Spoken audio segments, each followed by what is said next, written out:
What up? It's a Dropping Dimes podcast. I'm your host, Mark Veer, and welcome to episode number 12 with special guests Theresa Nunn and Mike Clarkson. Guys, how you doing? Good, thank you. How are you? How you been? I'm doing well. I appreciate you both coming on. We talked a little bit off pod and just some quick intros when I met you guys. Me and Mike, we met through your wife Janie here at the factory a long time ago, Rohawks days, and we'll dive into that later. So we've always kind of stayed in touch and connected, and I always appreciate you following me, reaching out, and just trying to help San Antonio basketball. And then Theresa, we met when I started refereeing over at can't remember the name of it, but over at my Mission Concepcion. Deja was playing, you were coaching, and I remember Trey was like 4 or 5 years old, and that dude was not stop rubbing his stomach on the bench, and you yelling at me the whole game. So that's when we met. We've had a great relationship with both of you all the way through, and I appreciate you both jumping on, trying to help youth basketball in San Antonio and across the state. And not too better people to do it. Most people know you for your phenomenal kids, but also great coaches and great parents. I think a lot of people can learn from you guys. The main goal is to educate, improve, and help the state of basketball. So I'll start with you, Mike, and then Theresa, you can go in the back. And the first question for you is just talk to everybody about how you got involved with youth basketball in San Antonio, and then kind of where you think it is and what you're currently doing today. Thanks for having me first, Mark. I really appreciate being here with you and Coach Theresa. Behind every great man is a woman, as they say. And I had a woman that kind of was poking the bear, telling me, if you think you know more than other people, then you need to get out there and on the sidelines, and you need to be a contributor versus a spectator. And having played, high school basketball in DC, and then had gone off to college, and then even was all Air Force. When I decided to leave college, I always stayed connected to the game. And then coming to San Antonio and understanding, Texas is a football state. We all know that. If we live in Texas, Texas is about football. And what I wanted to do was to help change the landscape. And this was when Jordan was a little guy. He wasn't even into basketball at the time. And so I went off and started coaching at the lowest level you can coach here, which is CYO. To be honest, you can go to Davis Cup and things like that. But CYO, when you talk about organization, I'm sure even Coach Theresa know that, CYO is structured differently. You have your faith and your values, and you have to act accordingly. And so I got into CYO, and the first two teams I had and I had little guys, and they were very, very, very good. They excelled, and they learned quickly. And we won a couple of city titles. And then I said, well, you like basketball that much. Why don't you challenge yourself at AAU? And that's when I ran into Daryl Richardson with the Rohawks. And he said, Mike, why don't you come on board with us? And he told me a lot about the program. Everybody in San Antonio knew about the Rohawks. We had people like Big Cameron Moore, and the other kids. And I was like, gee, this must be one of the top programs, which it had more teams than anybody as well.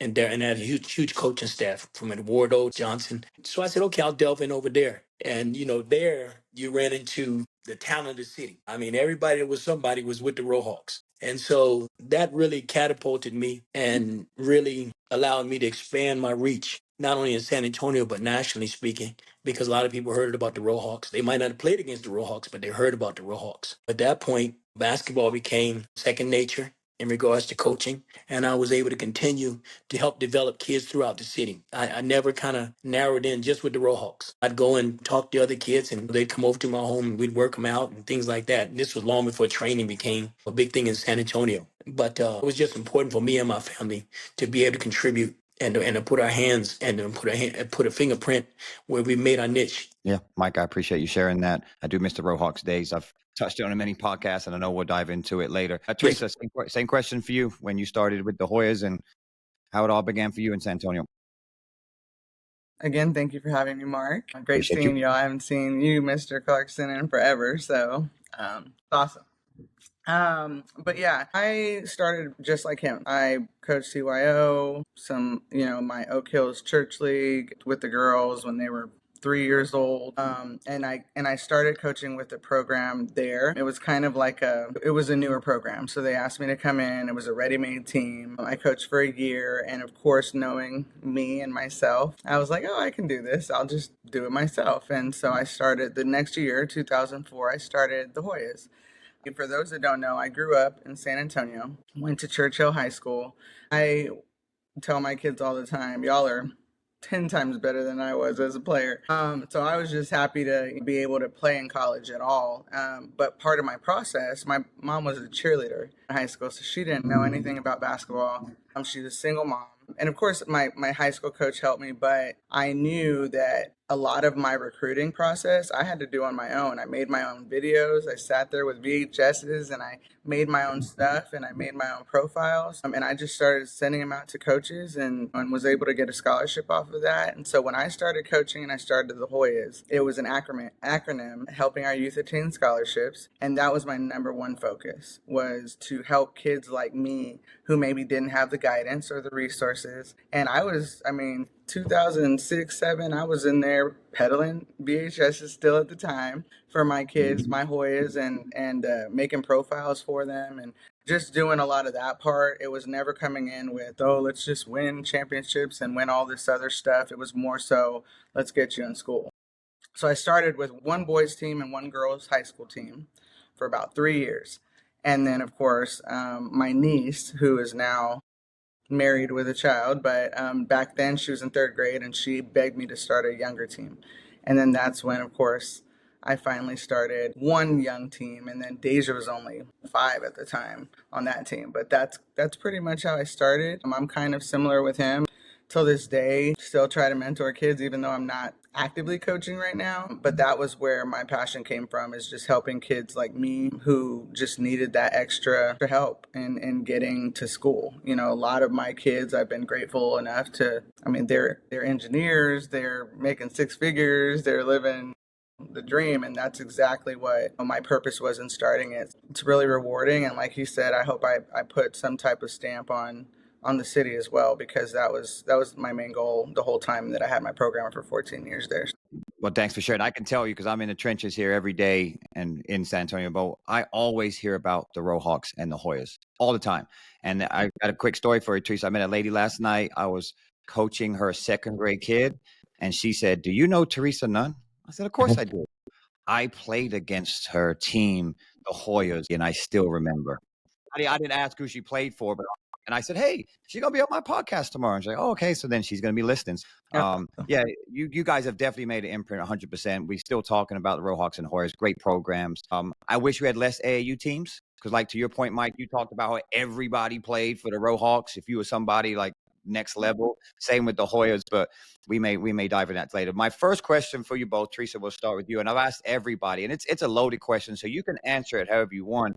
But I think you're still both kind of involved in San Antonio basketball. Some of you probably hear a lot of things that's going on in the city. I know you both travel a lot. So my first question is where do you feel San Antonio basketball is today? And you can talk from the grassroots, AAU, high school, whatever comes into your mind. Where do you think we are today compared to maybe when you started 14 plus years ago?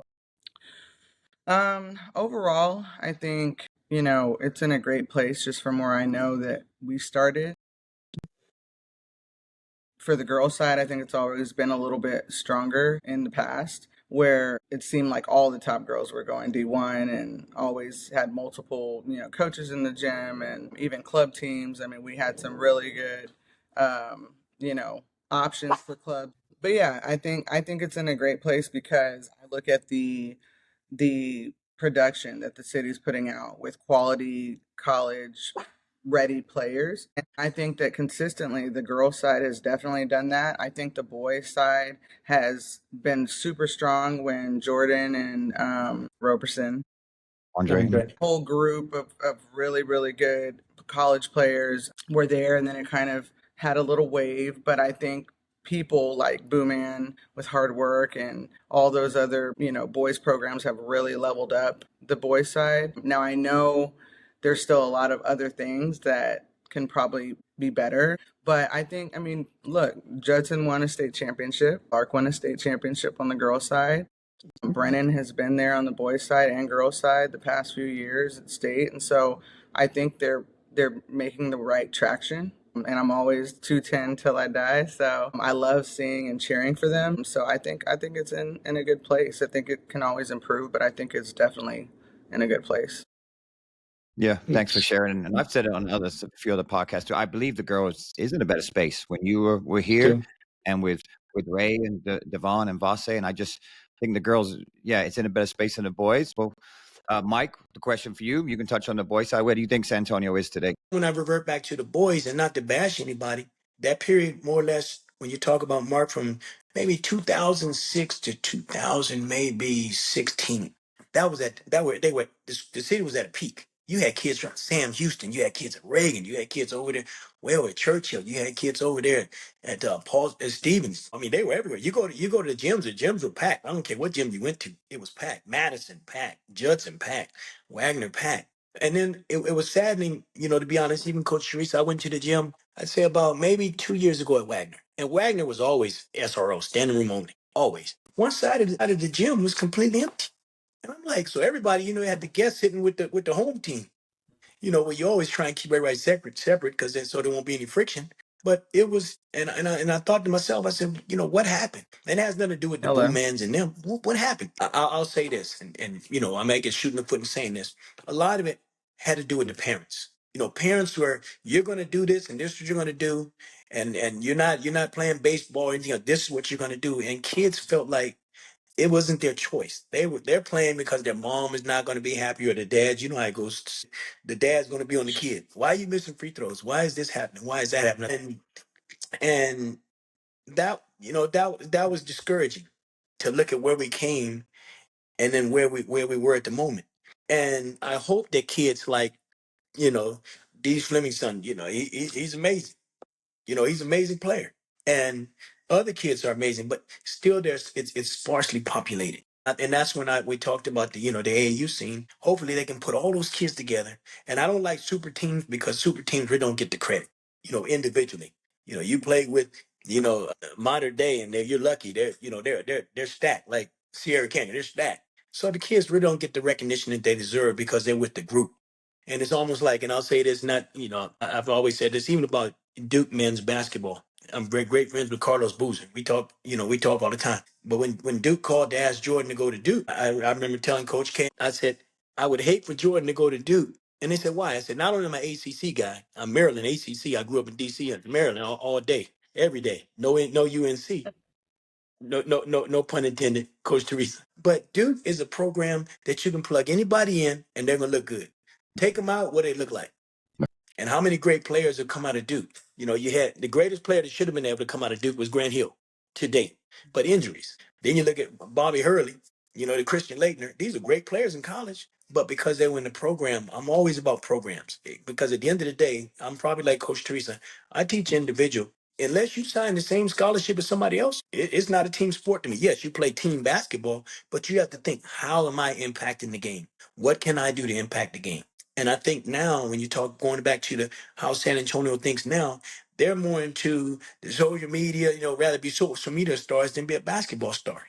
The grind that you put yourself through, and the commitment and the dedication that's required to excel, above your peers. That to me is fundamentally a basketball player. I told my son this. If you're a real basketball player, I should be able to take you, pick you up, put you on a plane, take you to Hawaii, drop you off, and you should be able to play. You don't have to know those kids. Get a ball.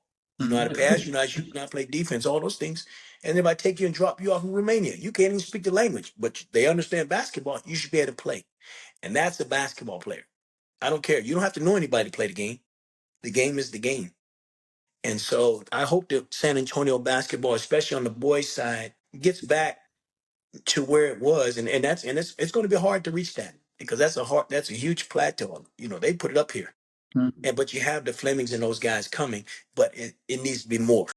And that's where, we have to get back to the grassroots of San Antonio and breaking it back down, get in the gym, do the work. But the one thing that I say that really, these high schoolers don't understand about making it to college. And then if you're fortunate enough to make it to the professional level, Mark, is this. I hate to say it, you got to have a certain amount of luck. You got to have a certain amount. If Deja is to make it to the WNBA, she's a great player, but it's got to be the right fit. You got to have luck. You got to be placed in the right position where the opportunity presents itself and where all that preparation meets that opportunity and you go. And that's a hard thing to understand. In San Antonio, you can't teach that to these kids because they're like, I'm good, I'm good. Okay, well, when you get to where you want to be, everybody's good. Yep.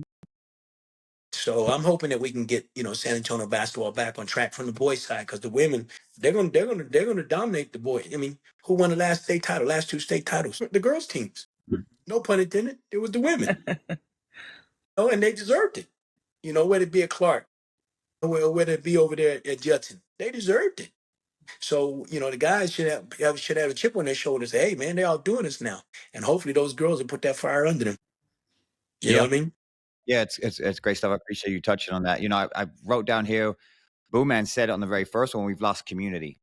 And I know he's talking about the old days, right? He said if you've got L.A. Sneed in the gym, King Fleming, Bella Flemings, why is the gym not sold out?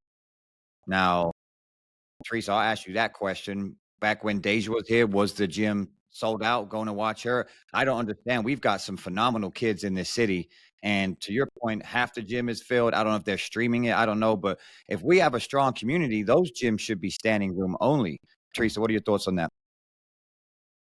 I think when she was there at Judson, it was pretty, especially for the bigger matchups. It was always standing room only, club or high school. But I think there's a lot of separation. So probably kind of what Boo Man was saying, in that people think they can't support each other if they're from a different school or if they're from a different club, and I think that has hindered the community in itself, not just in San Antonio. Beyond that, I think it really is okay to want to see somebody else thrive that is your opponent on every level. And I think it was fun though, because you do see the growth in that I knew that at the time we were thinking about going private school or public school, and it was a big deal because of course I was just looking academically. And I talked to Tina Thompson, because she at the time Mhm. exists, and of course she's one of the greatest of all time. And so I was just like, hey, give me some advice. And she said, well, my mom wanted the same for me. She wanted me to go to private school, but I told her, like, Mom, I went to tryouts and there were girls wearing jeans shorts and running shoes, at tryouts and at private school. And she said, I called my mom and begged her, I will get in all pre classes and advanced classes if you put me in the public school, because I know I want to play basketball, as a pro. And so she was like, see what Deja's aspirations are and really decide, like, is this going to match where she's trying to go? Because if you can find academic and athletic, you have to listen to what she's saying. And I'm so glad that we did, because Deja the whole time was, I want to play 6A basketball, because when we would go to the games, when she was younger, she would get to see, other players that were older than her playing in packed gyms. And so it was a great move, in hindsight. Of course, I'm really glad that we did. But I think that, I think there needs to be more connection, and find a way to just kind of put other stuff aside. I think adults, just in general, it's so much about, and I think because of the social media era, it's so much about the power, and instead of the kids, and instead of what's right. And I think, like I said, from afar, because I haven't lived in San Antonio, but even still being from there, I keep up with everything. I think the girls are doing a better job of that. Mhm. Programs coming together and now starting to collaborate and do things that are for the benefit of those kids. And that's why you see, a lot of McDonald's All Americans still coming out of there, and pros, Nalissa, Kiana. I mean, the list goes on. And so I think if the boys took more to that, because every time we were in the gym with you, Mark, or with Boo Man, I mean, all the top guys were in there and all the top girls. I mean, and it was a gauntlet in there, but that's how they made each other better. And so I think that more of that, and instead of being, threatened by someone's going to take my kid. I know a long time they're none of our kids, right? They're just somebody that we're just kind of a stepping stone on the way to whatever they need to accomplish. And so we go in there with that mindset of not being in any kind of feeling threatened by any of that. I think that you would see more kids thrive in the city, because it's going to be something that the environment has to trust, that Mr. Clarkson, you may teach something that I know I can't teach my kids, right? Mhm. And I'm going to have to Mark does. That's why I take them to him till this day, even when we're in town, because what I can't do, I'm going to find somebody else that can, and I'm not going to be threatened by it. I'm going to be glad and blessed that I have somebody else in the city who can do what I can. And if and and use those resources, or go to your gym, Mr. Clarkson, and learn from what you're doing. Like, I think that it needs to get back to that. And if it can get there and continue to grow on both sides, girls and boys, I think it's going to keep going in the right direction. Yeah, great stuff. I appreciate it. Yeah, what came to mind is Chris Moore, one of my lead trainers up here. He's from Dallas. When he was younger, he would find the best shooting guard in Allen. That's where he went to high school. Mm-hmm. And he'd follow that kid. I want to be him. I want to be his jersey number. I want to be that kid when I get to that high school. I don't think we have that enough, man. Everybody in the city will want to be like King Flemings, right? Let's be real. Yeah. Oh, yeah. Not many of those come around, right? We've been in the city a Right. long time. That dude's different, right? His sister, Bella, LA. Like, I don't understand why kids would not be begging their parents, take me to that gym. I want to go see this kid play every single night. I want to look up to him. I think we're missing that a lot. And you touched on it as well. Hopefully kids listening, parents listening, get out. You need to watch these players. And then I put down here open gyms. I don't want to touch on it because I think you both agree we need more open gyms. I think the problem with the city is there's no gyms to open. I'd had some high school coaches on here. They're handcuffed, man. They can't get the gym open like they used to be. So that's definitely hurting the city. I know in Dallas, they're talking about Duncanville's always open, right? So Waxahachie's open, always open, right? And that's just a culture thing. I don't think that's something that San Antonio needs to fix. That's above a lot of people's pay grades. But hopefully, I'm going to have some ADs on here later. I'm going to bring that question up, man. We need to get these gyms open. And I understand the liability and all that, but we got to figure something out where they can sign a waiver form and get their tails in the gym so they can hoop. All right, so let's dive into you guys. Well, we'll talk about parenting later. I want to talk about your athletes. You got phenomenal athletes, even Trey, Mike. So first question for you is, when did you know Jordan had a chance to kind of make it at basketball? I'm not the normal parent. You know, I played basketball in DC, and I wasn't, 6'5" and things like that. And I played, and went to school with guys like Thurl Bailey, and I played, pickup ball and rec league with Lynn Bias. We have so many. When I was there, we had so many guys from Johnny Dawkins. You could name. I mean, guys were just all over the city, and I was, we were enamored with just watching those type players. But when I talk about how Jordan, got started because I had a background and understanding of basketball. Jordan actually, what people don't know, Jordan wasn't even a basketball player. Jordan only played basketball because of his younger brother Bear. And everybody said, what? Jordan was a track star. I had Jordan was slated to go to Baylor as a 400-meter runner. And I was like, I'm looking for the easiest scholarship for you. Understanding the hard work that goes in basketball. Coach Theresa, there's a lot of hard work to go in basketball every day. But you were gifted with speed. So I said, use that to your advantage. You're not going to be 6'10" or anything like that. Use that to your advantage. And he was like, okay, Dad. He was running track. And he was like in the top 10 in all of his. He was a 400-meter specialist, but he beat you in 100 meters. That's not normal. And I said, Jordan, this is it. But I tell you, he got me. He came in his freshman year. They were ready for him to go into Wagner, and the track coach was salivating. He like, yeah, we got a freshman running national times. Oh, we gonna tear it up. I said, well, that's all right. That's great. I'm glad he's going. And he walked in right before, and he said, Dad, he said, I'm not running track anymore. And I said, excuse me. I'm thinking this far. I did all this all these years. What do you mean? Oh, what do you mean? He said, no, Dad, I don't want to do it anymore. And God quickly snapped me. I said, let me listen. I said, okay, well, what do you want to do? And then he said the worst thing he could have said, I want to play basketball. I said, geez. I said, you got to be kidding. I mean, Theresa, you got kids starting at 3, 4, 5 years old, and I got a kid that's a freshman in high school telling me want to play basketball against guys that's all they've done. And I said, Jordan, that's not realistic. No, Dad. No, I can do it. I said, well, let me think about it. And I had, I prayed about it. I gave it a couple of days, and I thought about it. And, God said, the only way a kid can reach their fullest potential is if they're doing what they want to do. And I'm like, what? I said, the dude can run. And God said, nope. And so I came back to, I've never seen Jordan smile as big as he smiled. When I said, Jordan, I thought about it, and it breaks my heart, but you go and play basketball. Go ahead. But the one thing I ask you to do is you give me 150%, because you can't give me 100% because you're starting and you're behind. And Andre Robinson was like, yeah, Coach, you gonna let him play? I said, yeah. But I said, he got a lot of work to do, Dre. That's all Dre knows is basketball. I said, Dre, he's far behind you. So he came in, and I never forget Coach Ellis. That summer, he went and he had a decent freshman year. Freshman to freshman. Coach Theresa, freshman to freshman. They do some good things and they do a lot of stupid things. I'm like, okay. And I didn't see anything. I'll be honest, I didn't see anything. So I'm like, okay, man, he's doing what he want to do. Then his sophomore year, he got moved up to varsity. The light turned on a little bit, not thinking pros, but I said he can get a scholarship doing this. When he went out there in the regional final and Wagner was getting waxed in the fourth. Never forget it. It was over in Seguin against Austin Bowie and Jeremy Green and them. And they were getting waxed. And they were down like maybe 16, 17 points. And that's a lot in high school basketball in the fourth.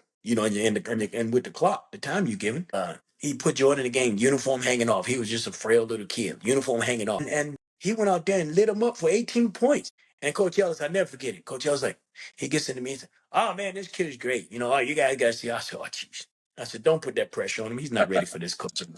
And so when the light turned on, really turned on and got bright was when he was at Mizzou. We made a pact. I said, if you do well, he said, "I don't want to go to Tulsa." And I hate to say it, I was the guy that drove him to Tulsa. And Boo Man, like, Tulsa? Because I let Boo Man, I'll never forget, Boo Man wanted to go through the recruiting process with me. So I said, "Boo Man, this is nightly, dude. At 6 o'clock, the phones start ringing." I told him, "Don't call me after 9, because those hours are hectic. Ring, ring, they're ringing cell phones." And I was like, this making me mad. And I'm telling Jordan's like, "Oh yeah," he's like, "the more the merrier." I said, "No, no, no, no, no, no. You don't want to keep having all these people calling you." And so we got it down over the fact when he got to Mizzou, finally got there, and the red shirt year was, he was hit with red shirt, and I wanted to appeal it, but I said no. I said, "Red shirt, that'll help you, because you're going to a higher level of competition. It's not at Tulsa. You played against the big dogs, and you show what you got." So I went back in that year, and I said, he said, "We're gonna have a 2-hour workout," and I sat way up in the Missouri arena. Nobody in there. It's just Jordan, Coach Fuller, and the ball people, and he put them to a workout. And after the workout, he went in the back. He went in the back, and I was just talking with the coaching staff. He said, "Well, what do you think?" Coach Fuller said, "What do you think, Mike?" I said, "He has a chance. Ain't nothing guaranteed in the NBA. You got a chance." And I said, "He's got a chance. You guys developed him, and he's got a chance." And then when he came out like gangbusters, and he was running off 35, 37, 31, 32. I was like, and I called and I said, "Man, what you gotta do? Create a monster?" And they said, "Oh no, he thinks differently. He thinks like we do, because Fuller was from DC." I said, "That's what I try to teach Jordan. But now he has someone at the collegiate level. You ain't in Texas no more. You going against the big dogs." And that mentality, was there. And at that point, I didn't think it was a guarantee. I said, he's got a shot. But then to watch him come out, I said, he's really helping himself. And then when I got sick with stage 4 cancer, that's what dropped him in the draft. But I said, you know what? At the end of the day, all you want to do is get your foot in the door. You get your foot in the door in the NBA, the rest is you. You got to work. He got drafted 46. And a lot of times 46 picks. You know how the draft works. 46 picks. You're a water boy in the G League. Maybe for a year, and then you're gone. I said, Jordan, you have to be smart now. I said, you're fortunate enough to make it. Now you have to perform. But getting back to when the lights turn on, I saw it twice where, I saw a potential in one, the first light coming on. And the second was, like I said, the second year was at Mizzou. I said, he's developed. I said, he has a chance. And that's how I left it, with him. And he's like, a chance? You have a chance. That's it. So the preparation was there.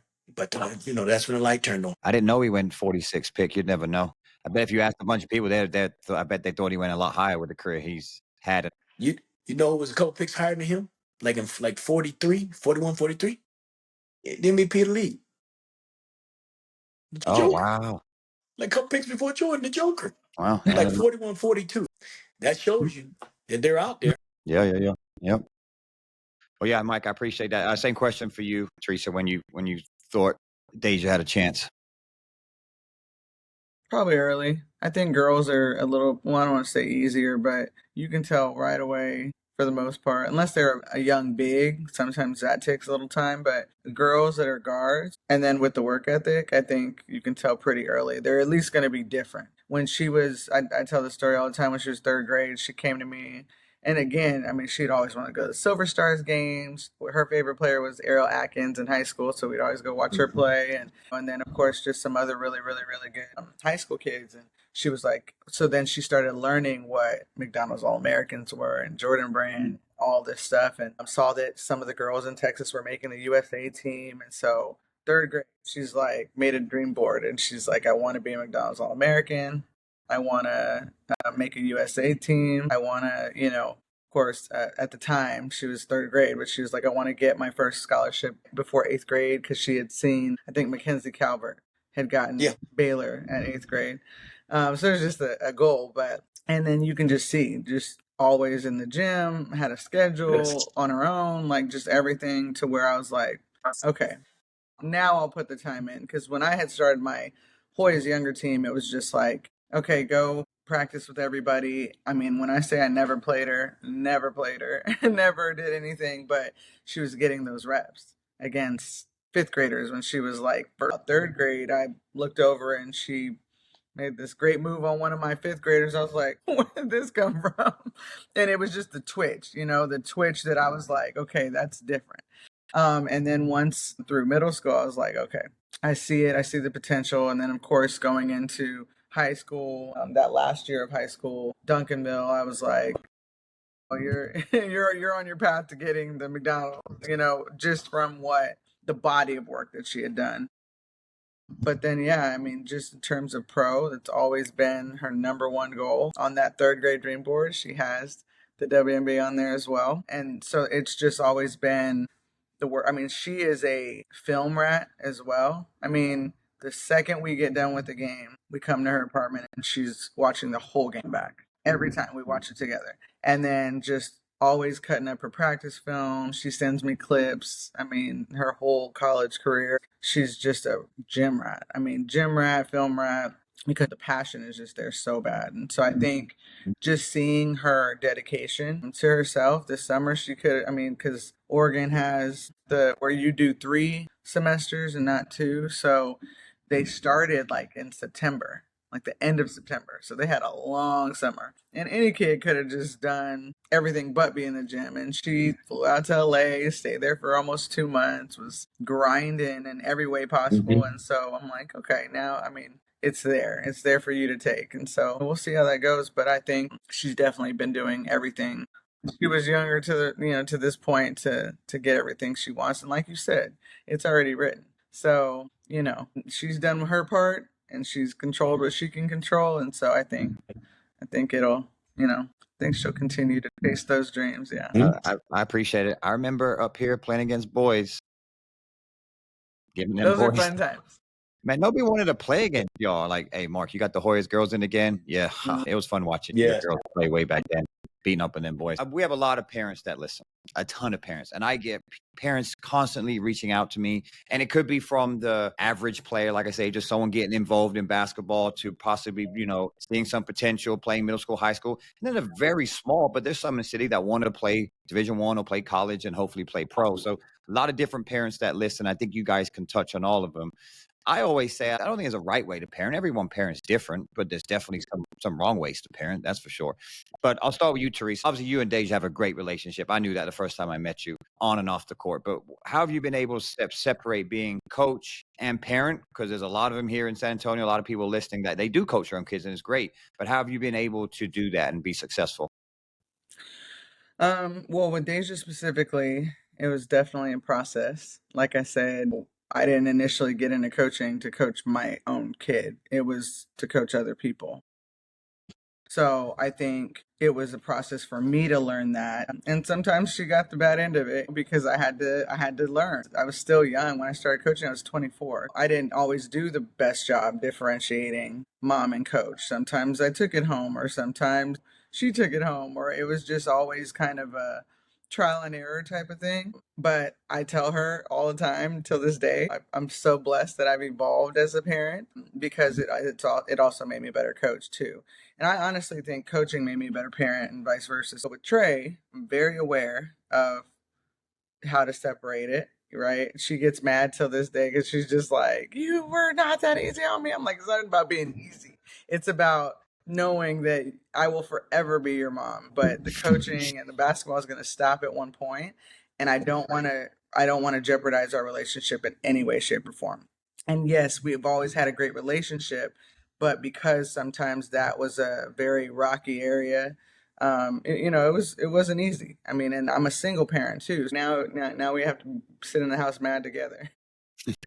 So it was very different. But yeah, she got probably the younger me, but toward her high school for sure, because I knew at that point you can kind of, and especially with girls, you can kind of know a lot of the game is mental at that point, to where you have to really not be gentle, because she's one of the most mentally tough kids I've ever met in my life. But really choose your words correctly, especially as a parent coach, right? Because you say one thing, they may remember that for the rest of their life. And so really, really, really thinking and being intentional with the way I speak to her, and not only the way I speak to her, the way I speak life into her. Because I think part of, and not just as a parent, as a coach too. I didn't want to always be coming down on her so hard, because guess what? The world is doing that for us. Right? Like, we had a lot of detractors, and we had a lot of people that had an opinion when she was committed early, or if she had a bad game. Because then, of course, and again, even getting back to that, I wouldn't let her commit early if I had to do it again, because that put a lot of light on her. At the same time, it made her, again, one of the toughest kids that I've ever met, because she had to go through a lot of stuff because of it. So I wasn't going to continue to be the one that was also being negative with her. It was always more constructive than just being negative. And that's where I'm so glad that I learned that early enough, before she even went to college, to where now she's coming to me willingly, like, okay, now give me feedback. I mean, she wants it all the time from me now. Whereas middle school, maybe it was always kind of like button heads, or so it was definitely a process with Trey. He's very, just his personality as a kid is completely different. Still one of the toughest kids I've ever coached either. He's very mentally tough.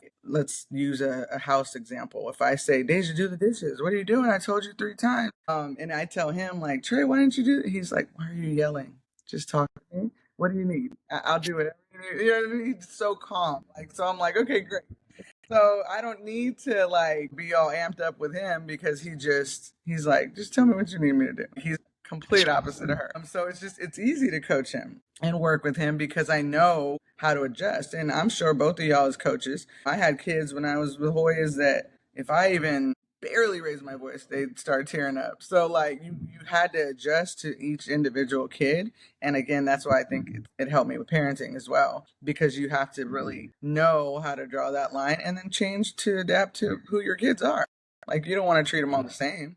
You want to instill the toughness. And that's why I said, like, even though they're night and day, they still both have the same toughness that I've instilled in the work ethic, but they're their own person. And I love it. And I'm glad that we've been able to keep that relationship, and it allows me to be mom, which ultimately I love doing, and being their biggest cheerleader. And I think if I crossed the line, that wouldn't be able to happen. And so I think, to parents that are doing it, you have to draw that line. You have to make sure that you understand that it's just a game. And even though that game might provide for your kid and their kids and everybody else, you can't treat it as that, because it needs to be more so as not a business plan, but something that you understand. Like, even when you go to work, you're not going to bring it home with you, right? So why would you do that with basketball? You're not going to do the same thing, because you need to be able to have that balance. And I think that it's developed into something good over time, but wasn't always easy to begin with, for sure.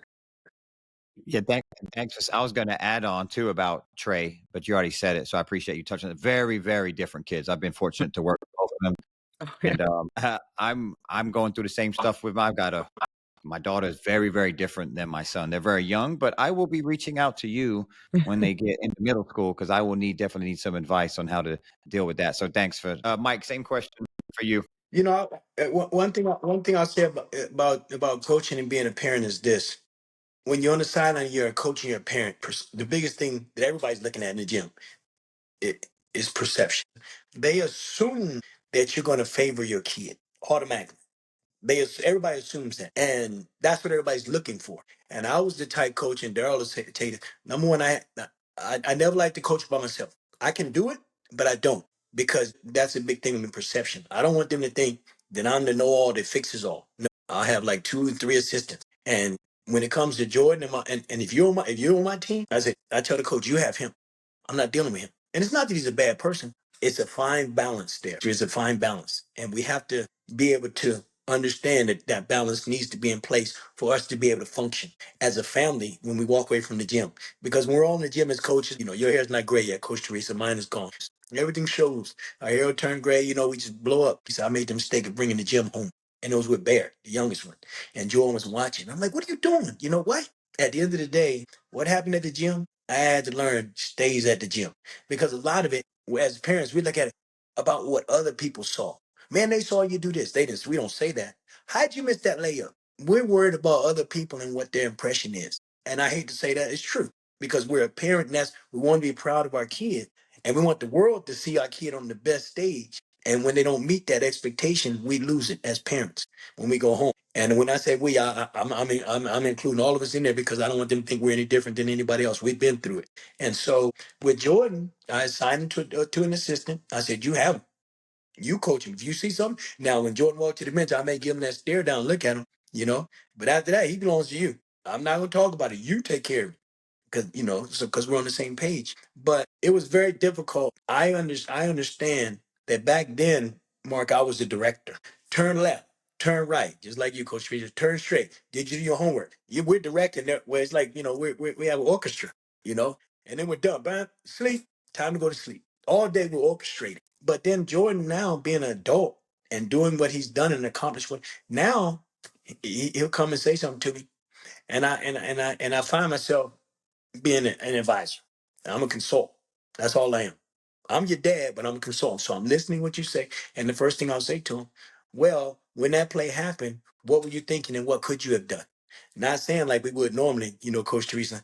Why didn't you go and go off the ball and set the screen, and then slip? Why didn't you do that? It was just very simple. We see it different. But I said, no, what do you think was best? What do you think you could have done? And with that, our relationship has been able to, sustain itself because my dad's not telling me or calling me right after the game, what are you doing? He's had plays like that. Like, what are you thinking? Where'd you get that from? But I can't voice it because I understand that balance has to be in place for us to function as a family. And basketball is going to stop one day. I'm still going to be your dad. And even when I'm dead, I'm still your dad.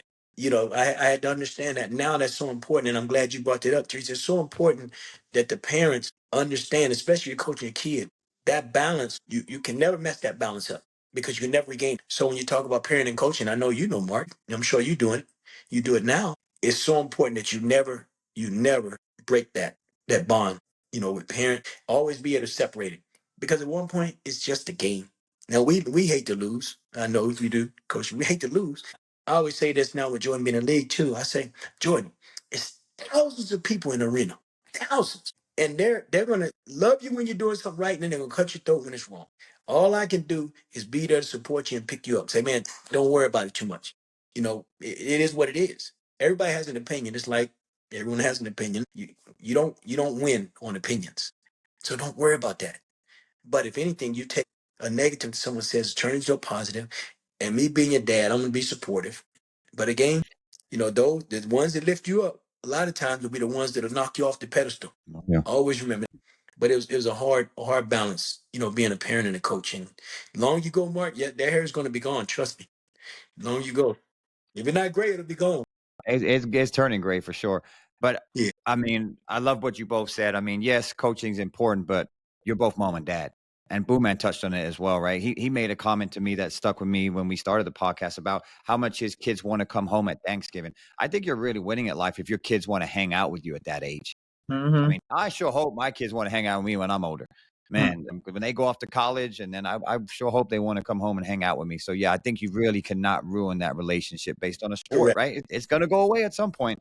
And I see parents every day at soccer fields, gymnastics, gymnasiums, and here at the facility. And I do bite my tongue a lot because I don't want to get involved. But man, you have a lot of negative impact on your athletes. Yes, sir. So thank you I both for agree. touching that. All right, let's dive into what your kids do outside of basketball. They're both very obviously in fashion. Both of them. Deja's in broadcasting. I mean, you guys got a lot of stuff going on off the court, which is important, right? So, Mike, I'll start with you, but talk to the importance of what Jordan does off the court, in his career. Jordan likes fashion. He didn't get that from me. I'm the plainest guy you can find. He said he gets his swag from my brother, Uncle Nate. Yeah, that's why I get my swag. Yeah, he's into fashion. But one of the biggest things into is philanthropy. People don't have no idea the depths that Jordan goes to make sure that he's a kid that would look out for anybody. Is it next week or the week following? I'm always messed up on dates because I'm always busy. But he's doing that huge Thanksgiving Day giveaway in Utah. It's about 350 families. I mean, everything. I mean, the box is huge and everything in there from pies to you name it. He's like, I've got to continue to do what you've done, Dad. We give back constantly. And then he's always worried about, with my bout with cancer, he's always worried about families that are suffering, that are going through the financial hardships with cancer.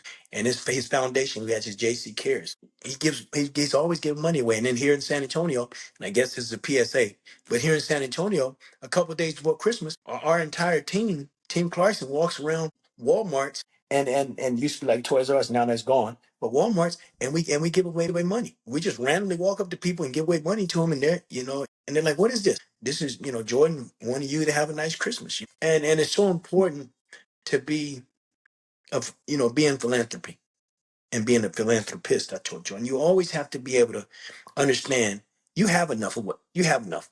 I didn't have anything growing up, and I still had enough. You have enough. So once you get to enough, what do you do? What do you do?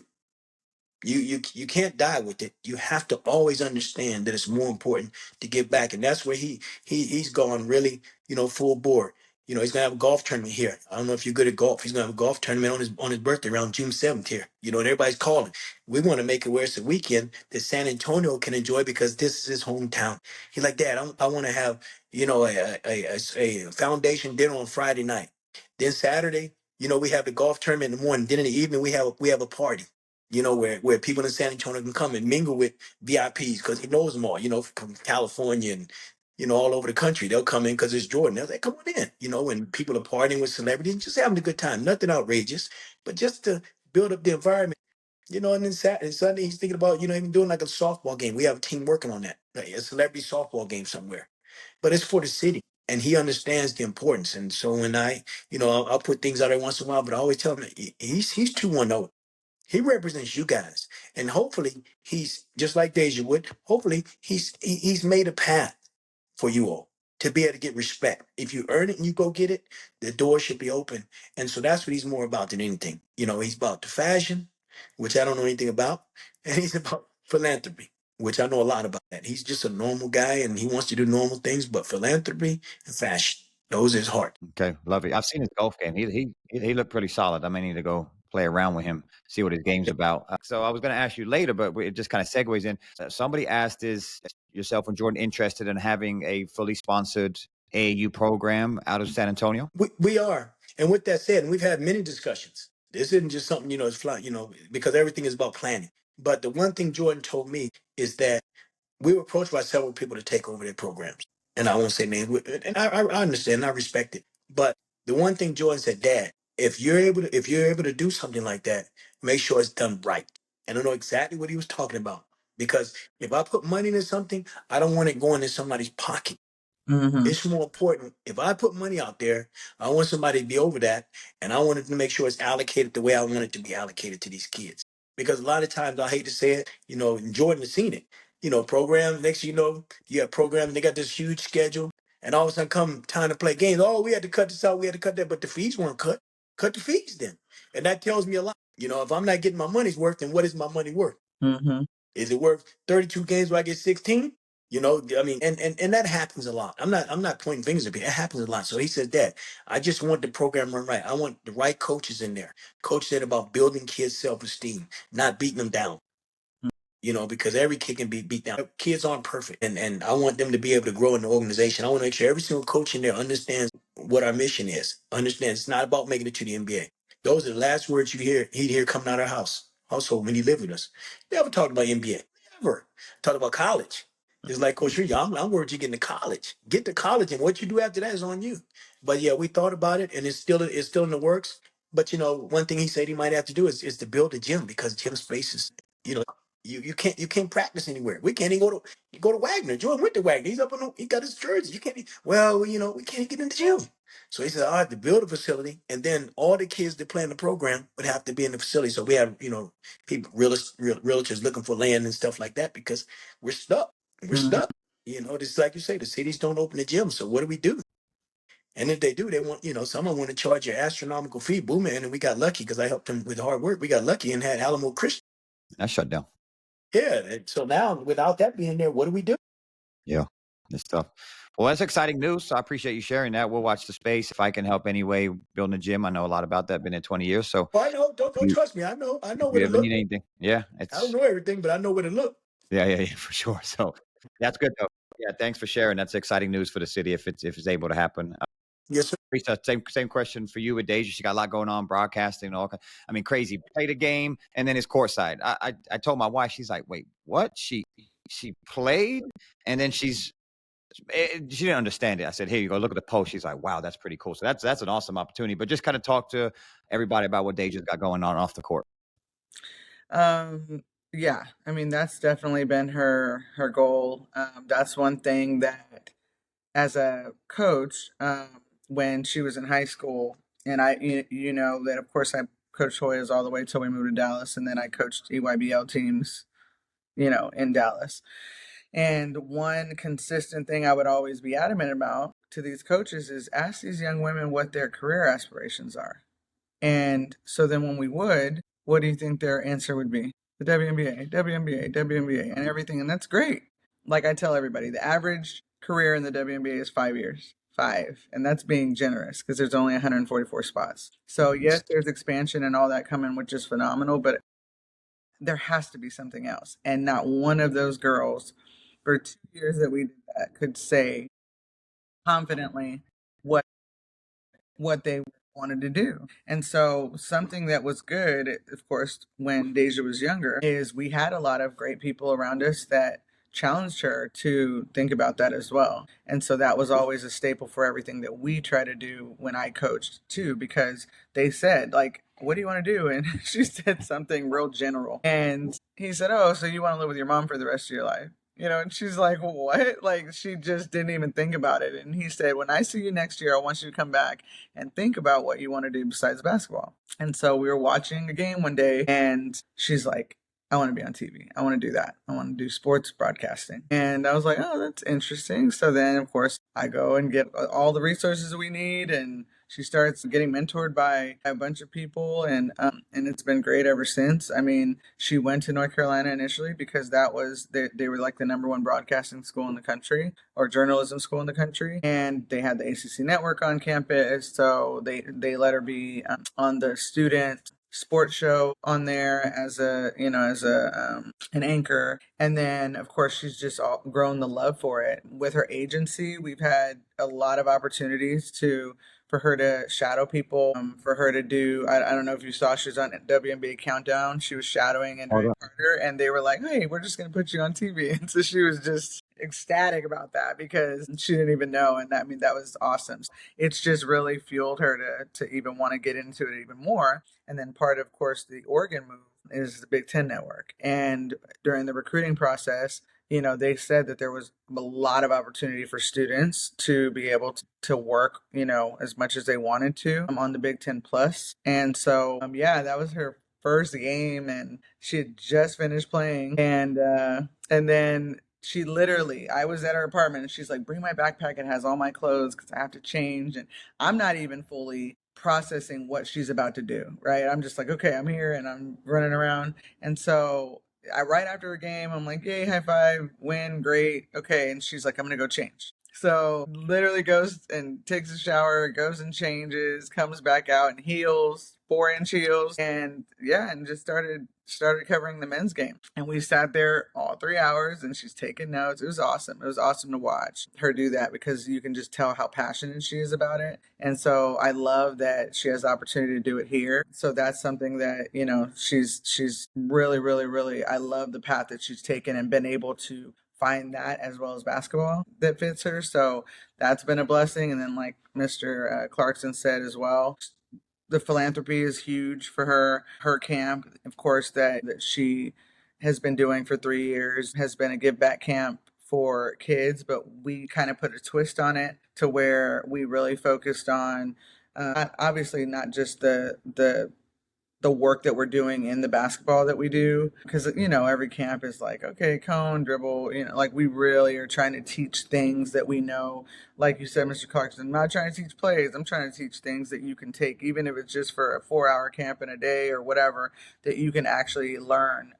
But when you leave, we added classroom sessions, we added financial literacy, we added branding, and marketing, we added NIL, we added the college recruiting process, and all those different things, to where we're mentoring those girls and really just trying to teach them things that she's learned. And so that was really, really cool. We got a lot of to donate things to the camp, and so that was also fun. Just being able to have a give back like that for the community. And so I think, that's a big part of who she is. She loves, giving back to kids that aspire to maybe be her one day, or someone even beyond that. So yeah, passion, of course. She's always wanted to be a model since she was younger. I don't know, she might be mad at me, but her first name is Jaslyn and her middle name is Deja. And so I mean, when I was pregnant with her, I wrote things out. I was very strategic, and I was like, okay, Deja Kelly will be her sports name, and Jaslyn will be her modeling name. That's always a thing because it was very girly. So now she's like, of course, building that Jaslyn brand with her modeling and stuff. But she just loves fashion. And again, with her agency, I can't say enough about them because they've really been able to connect her with all the resources to really get into that and see what it takes and not just the modeling part, but just the fashion in itself. So we've been to several fashion weeks and really, got in the grind of all that. And I think we've seen Jordan out there a couple of times when we went. It's a grind. It's definitely not, for the week, because that schedule is crazy. But it's definitely one of her passions too. And so just trying to balance it all. I mean, like you said, planning is everything. Yeah, and I'm the consultant, I'm the manager, I'm the schedule, organizer, and just making sure that basketball stays the main thing. But yeah, it's been great. I mean, I love seeing all her different things that she's ventured out in, because when she was younger it was just basketball, and I always encouraged her to find something else that she was passionate about. And so I love that in college she's really gotten to explore that and take it a step further. So it's been cool. Yeah, thank you both for sharing those two stories. I mean, it's really good to hear that they do things outside of basketball. I think so many just dive into everything. I'm the same with my kids. Yes, we're heavily involved in sports, but they got to have something else. So they have friends from all over. I'm big on that, having friends from all different, from the factory to school to soccer to gymnastics to basketball. I think it's just really good social as well. So I thank you both for sharing that great stuff. Let's close out on some quick hitters. Theresa, you can go first, and then Mike, you'll go right after. I've kind of just started doing these, just a little fun thing to end on. So first one, college or pro basketball? College, most definitely. Zone or man? Me, man. Both man? Okay. Yes. All right, so screening on ball or off ball? On ball. Of course, on ball for DK. I guess I would say on ball. Okay.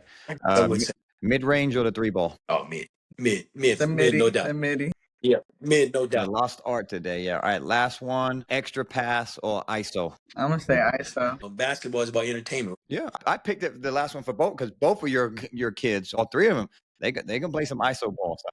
Yeah, I try to. Yeah, we can discourage that, right, Coach Theresa? We can discourage guys. Right. I'm Hard an to do extra that. pass guy. My ISO game wasn't great. I'm an extra pass guy, but your kids, yeah, let's spread the floor, let them go to work. So it was great to hear both of your stories. You're both very similar, kind of your roles with your athletes, right? I think you both see the world and the game the same. So many takeaways, and I appreciate you both taking the time out of your busy schedules. I know if you're very busy with your athletes, so thank you so much. Take care to both of you, and we'll be talking soon. Honor and a pleasure. Thanks a lot, Thanks for Mark. doing Thanks, this, Coach Theresa. Mark. Yeah, appreciate you. Thank you for listening to the Dropping Dimes podcast. Make sure to go follow us on IG at Dropping Dimes Pod.